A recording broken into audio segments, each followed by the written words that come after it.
الذي أنزل على عبده الكتاب ولم يجعل له عوجا قيما لينذر بأسا شديدا من لدنه ويبشر المؤمنين وأصلي وسلم على رسوله الكريم وعلى آله وصحبه أجمعين. Yang saya muliakan Tuan Guru Wajih Usnan Muhammad Firdaus Al-Qadiri dari Yayasan Al-Firdaus Majlis Tanah, Ustaz Zamri yang memperkongsikan, Saudara Amir Syari, Menteri Besar, Ustaz Zawawi, dan semua yang hadir, rakan-rakan yang saya muliakan. Ramai syekh-syekh malam ini, jadi saya nak ambil kesempatan singkat sahaja. Cuma nak mengingatkan bahawa dalam tiap kesusahan kita itu ada nikmat dan rahmatnya. Semasa saya dipaksa beristirahat di Istana Hinggap Sungai Buloh, di antara yang saya tekuni dan telaah dan amalkan adalah karya Syekh Almarhum Syekh Daud Fatani, Munyatul Musalli. Kerana pada masa itu kita munajat, zikir dan salat dan pelbagai yang dilakar dengan begitu teliti. Dan tentunya di antara lain yang ditekankan adalah meningkat keupayaan kita dari sudut kerohanian dan zikrillah.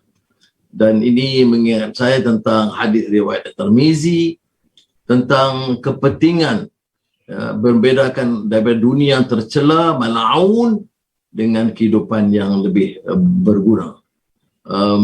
Kita kadang-kadang dalam kesibukan dunia, terutama kami lah orang politik, termasuk juga lah orang profesional dan sebagainya, kadang-kadang bercakap soal kesusahan, derita, kepayahan, masalah, tapi lupa untuk merujuk zikrillah, mengingat dan bertawakal kepada Allah Subhanahu Wa Taala. Fatawakkal 'ala Allah, innallaha yuhibbul mutawakkilin. Kita tahu itu kepentingan dan keperluan sentiasa. Sebab itu hadis ini disebut qala Rasulullah SAW, bahawa dalam memperingatkan kita tentang kepentingan zikir. Ala inna dunya mal'unatan mal'un ma fiha illa zikrillah wa ma walahu wa aliman aw muta'alliman. Jadi menegaskan sesungguhnya dunia ini memang tercela. Selalu orang buat orang ni mal'un, kena ingat. Kadang-kadang kita salah guna istilah itu dengan maksud. Dunia ini tercela dan penduduknya itu harus waspada kerana juga dicela. Kecuali illa zikrillah.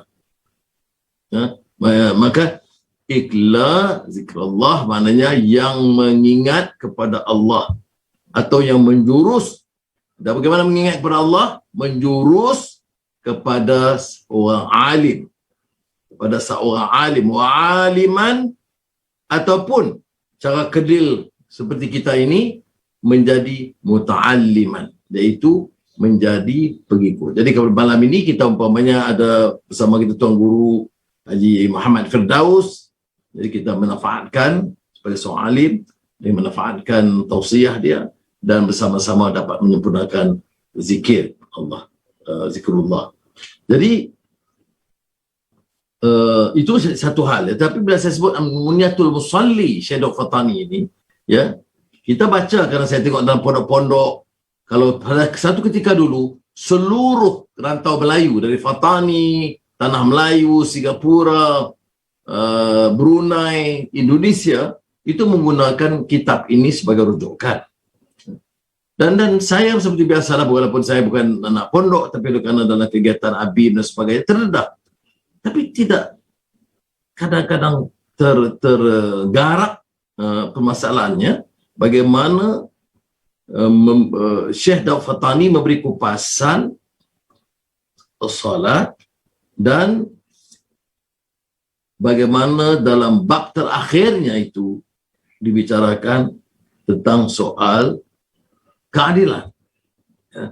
Itu ataupun apa yang kita sebut sekarang governance, good governance. Jadi saya masa itu terkesan. Saya kata hebat, luar biasa. Ya. Bicaranya soal salat, kerana ini soal zikrul. Mengingat Allah dan betul-betul tumpu perhatian. Bukan saja salat wajib dan pelbagai yang sunat berpuluh-puluh di situ.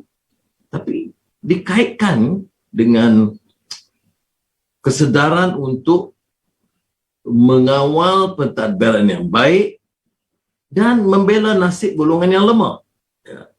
Ini umpamanya dalam hadis riwayat Al-Bukhari, ya.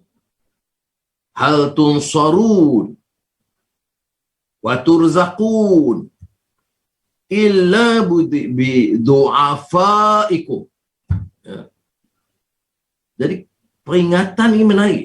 Kita beroleh kadang-kadang kesenangan jadi exco ke, okey rakyat ke, guru ke, dan sekarang korporat besar-besar. Semua catat kalau baca buku-buku tentang pengurusan, ini kejayaan kerana kepintaran, strategi, ilmu dan pelbagai keterampilannya, pelbagai bidang. Dia lupa bahawa hadis mengingatkan, kamu perolehi ini semua kesenangan dan rezeki kerana bergantung kepada kaum yang disebut du'afaikum. Du'afa, golongan yang lemah. Tanpa orang yang tukang cuci, tukang bawa pandu kereta, tukang bersihkan laman, tukang technician, dan semua yang kecil-kecil ni yang kita anggap relatifnya lemah atau du'afa wal masakin, tidak akan muncul orang yang berjaya. Sebab itu dalam hadis ini ingat kaum ini, ya, supaya kita terus bela. Dan dalam menangani permasalahan COVID-19 sebagai wabak, sebuah malapetaka, kita harus ingat bahawa baik kerajaan atau korporat atau pemimpin dalam semua peringkat, kejayaan kita itu mestilah juga membela. Dan saya tahu ini bukan, kalaupun dilakar dengan cara baik, memukau, tetapi sukar dalam negara, pelbagai sistem, ya, golongan bawahan ini hanya dapat pembelaan sekiranya ada komitmen iltizam yang bersungguh-sungguh di kalangan pelbagai golongan profesional dan pimpinan. Dan sekarang bila masalah derita, dia orang bangkitkan soal bendera putih, bendera hitam, bendera hijau, apa pun tak apalah. Kita ini kadang-kadang kita sibuk dalam soal al-furu' itu, padahal ada orang boleh bertahan.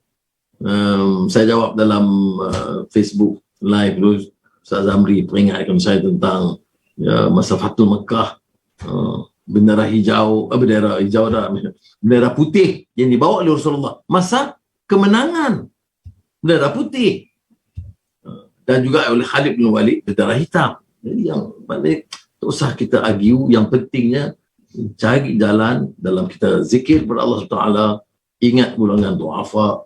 Semoga mudahan dalam zikir kita tidak kita tinggalkan tanggungjawab kita untuk ada yang disebut spiritual dimension and the social dimension. Dia ada kekuatan Islam ini dikupas juga di antara lain oleh Syekh Yusuf Al-Qaradawi. Ya. Dia kata kita lupa golongan lemah ini dia menjadi rahmat dalam masyarakat negara. Kita tak fikir begitu. Kita ingat lemah ni kerana pemimpin yang baik, kerana saudagar yang kaya, ya, kerana ilmuwan. Kita lupa, dan sebab itu diperingatkan oleh Syekh Yusuf Al-Qaradawi, orang yang lemah ni menjadi rahmat.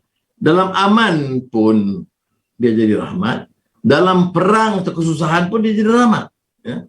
Masa aman, bila kita kata sektor pengeluaran, industri, pertanian dan perkhidmatan juga bergantung kepada golongan kecil ini. Dan dalam keadaan perang yang ke depan itu adalah juga golongan yang dianggap kategori yang lemah, yang di bawah, walaupun fiziknya kuat, tapi di kalangan-kalangan yang bawah sekali, yang barisan ke hadapan. Ini saja yang saya nak sekadar menumpang majlis malam ini dan menyampaikan sedikit pandangan. Mudah-mudahan ia memberikan peringatan kepada kita berdasarkan kupasan marhum Syekh Daud Fatani, seorang ulama besar, ulama sufi yang terkenal dan masyhur di sini, yang lama juga di Mekah dan di Madinah, yang banyak kita peroleh dan berjaya menimba ilmu daripadanya. Wassalamualaikum warahmatullahi wabarakatuh.